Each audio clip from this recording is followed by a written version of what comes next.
Þá kom að öðrum lið á dagskrá, kortlagning hávaða, aðgerðaáætlun, til máls tekur bæjarfulltrúi Andri Teitsson.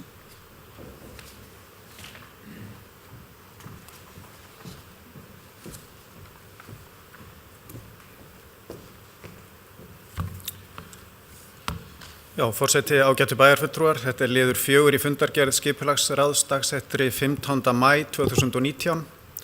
Lögð fram að lokinni kynningu tillaga að aðgerðaáætlun gegn hávaða fyrir tímabilið 2018 til 2023 til samræmis við ákvæði reglugerðar kortlagningu hávaða og aðgerðaáætlanir númer 1000 frá 2005.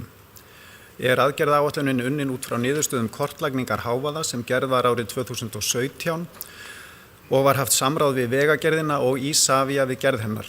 Aðgerðaáætlunin var kynnt með auglýsingu dagsettri 3. apríl 2019 með fresti til að senda inn ábendingar til 1. maí 2019. 2 ábendingar bárust á kynningartíma og eru þær lagðar fram ásamt aðgerðaáætluninni. Að mati skipulagsráðs gefa fyrirliggjandi ábendingar ekki tilefni til breytinga á aðgerðaáætluninni og lagt til við bæjarstjórn að hún verði samþykkt óbreytt. Skipulagssviði falið að svara ábendingunum. Takk. Það var bæjarfulltrúi Andri Teitsson lokið máli sínu, orðið laust. Sem enginn hefur hvatt sér hljóðs, þeir sem geta samþykkt tillögu skipulagsráðs gefi merki.